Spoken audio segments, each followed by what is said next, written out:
Hello and welcome to the W. Mason Coach Report with head women's lacrosse coach Shannon Smith. Welcome, Coach. Thank you for having me. Coach, coming off a dominating 17-8 victory over Columbia earlier this week, just your overall assessment of the game. Really great game. Fun to get back at home and to get a big W over a really competitive and aggressive lacrosse team. I thought Darcy Smith did a really great job for us in the draw controls. Alexa and Katie came up with some big draws. Maddie Fields had a great game on the defensive side of the field. And, Alyssa did a really great job for us controlling the offense. There's a lot of people that stepped up both offensively and defensively, but it was really nice to play somewhat a full 60 minutes and really start getting back on the right track. Yeah, you just mentioned it. I was going to say it. It really did seem like a full 60-minute effort. It was a game you went into and you looked at common opponents, common results, that was going to be a lot closer, and your team just dominated from the opening draw control, right? Yeah, no, we definitely did, and you're right.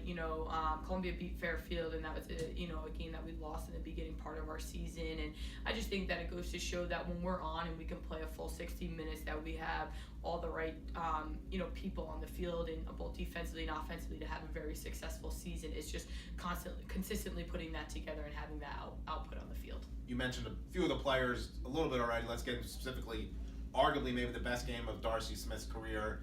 Obviously, she's found a new role with Alyssa not doing the draw controls as much anymore, and she's 7 draw controls against Columbia, scored her first career goal. Just talk about her efforts in the game.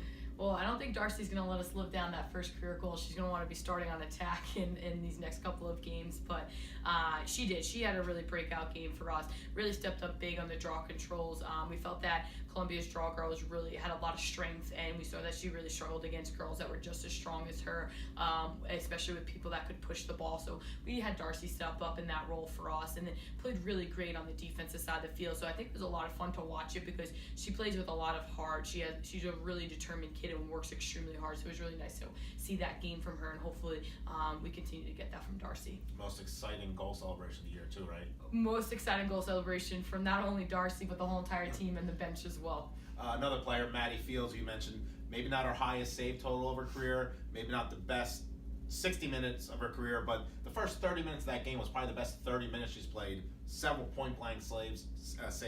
Talk about her efforts in the game. Yeah, Maddie played really great. She was seeing the ball really well. Goalies are funny. You can kind of tell right in the beginning of their warm-ups, what type of game they're going to have. And she was really locked in from her warm-ups, which was really fun to see. And then she was, right from the first shot on her going forward, she was really locked in and came up with a lot of great saves. And I just think that the defense was really buying in nicely against Columbia, and were really forcing low-angle shots. But again, she stole a couple from Columbia, come up with some point-blank saves. And then offensively, we talked about the two of them all year, Alexa and Alyssa. What went so right for them? 5 goals for Alyssa Perella, 4 goals and assists for Alexa Matera. Just talk about them. I think they were really locked in on the defensive side. They were really locked in on the offensive side of the field, dodging really well, getting their hands free. Alexa finally dodging, to the right side of the field a little bit. And I think, they got more rest. We played them a little bit more on the attacking side of the field, so I think they had a little bit more bounce in their step.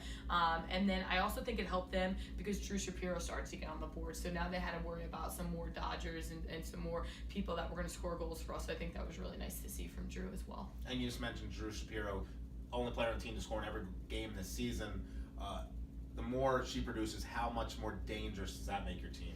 Makes us extremely dangerous because you just can't worry about 1 or 2 heavy dodgers. Now you have Drew scoring goals for us and dodging extremely well. And I think that she's really starting to find her confidence and hit her stride here in her senior year. And then you also have Katie Whalen, who's a freshman who has been doing really well for us as well. So if the 4 of them can be really on for every single game, dodging well, moving the ball and finishing their shots, we've become that much more deadly on the offensive side of the field, and then it allows us to open up the cutters in the middle to score goals. Well, the chances to get ready for conference play are dwindling now. Non-conference game tomorrow at Central Connecticut State. What do you hope to take out of that game as you move forward into next week, your final non-conference game?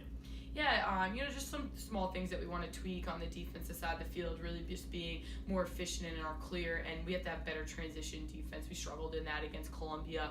And then I think offensively, letting the plays develop, playing fast, trying to play out of early offense a little bit, but also seeing and allowing the plays to develop. And, hopefully we can build upon the success that we had against Columbia and continue to grow as a team, because you're right, we got Central Connecticut, UNH, and then we're in CAA play. So hopefully over this next week and a half here, we can really get better. Well, good luck tomorrow, Coach. We'll talk to you next week. Thank you. And thank you for joining us on the W. Mason Coach Report with head women's lacrosse coach Shannon Smith.